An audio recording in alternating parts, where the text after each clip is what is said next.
The flowers sat on the counter like a confession I wasn't ready to make. White lilies, her favorite. I placed them there at 6:12 a.m., the same way I had for 28 mornings, quietly, without expectation.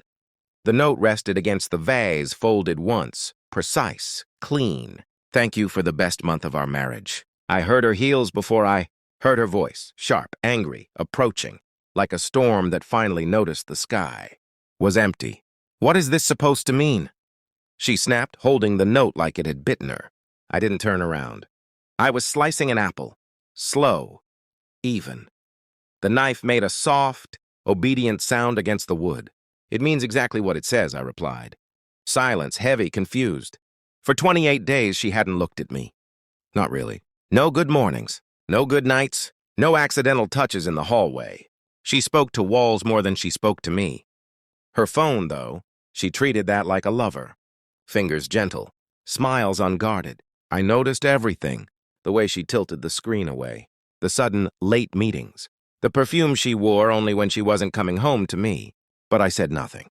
Because when someone wants you invisible, the most dangerous thing you can do is disappear completely and watch. The first week, I told myself it was stress. The second, I blamed myself. By the third, I stopped pretending. Patterns don't lie. People do. She accused me of being dramatic once, weeks ago, when I asked if something was wrong. You're imagining things, she said, already typing.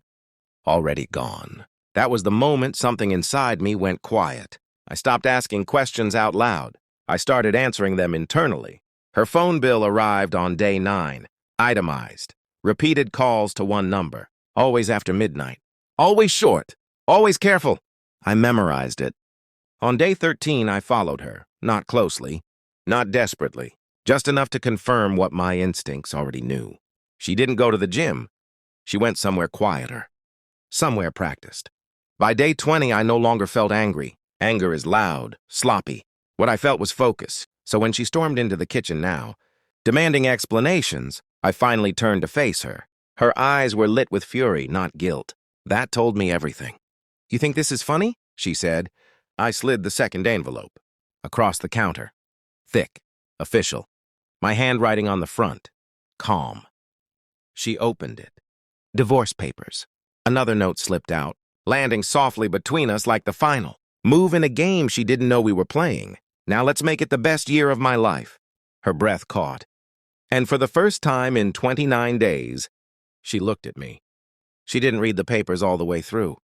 People never do when they realize the story has already ended without their permission. Her hands trembled just enough to confirm.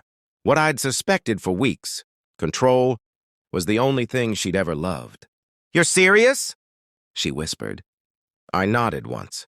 No comfort, no anger, just confirmation. But this wasn't the reveal. This was the prologue she thought was the ending. I let her spiral for 3 days. I watched her switch between rage and panic, affection and threats. She cried once. Not for me, for herself, for the loss of leverage. That's when I knew. Whatever she felt for the other man was real. But what she felt for me had always been utility. On the 4th night, I gave her the truth.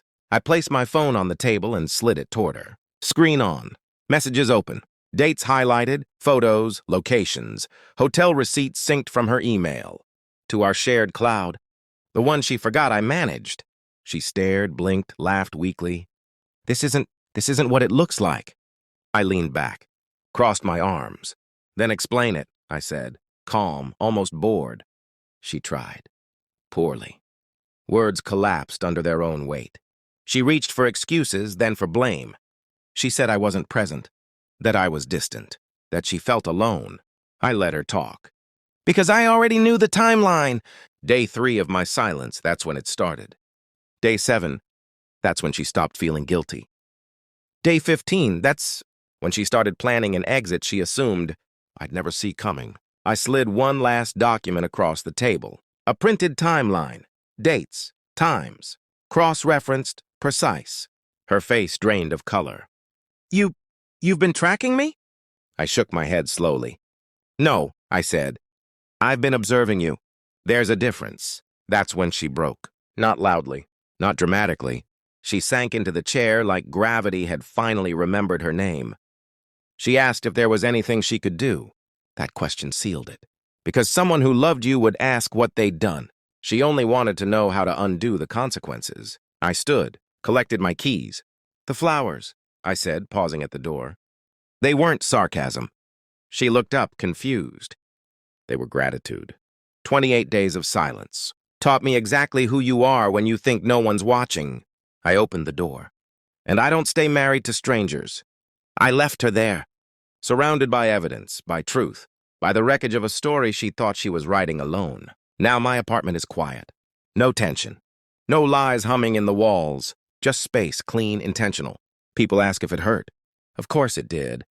But pain passes. Clarity doesn't. And the best year of my life? It started the moment I stopped begging someone to see me and chose to walk away unseen, but undefeated.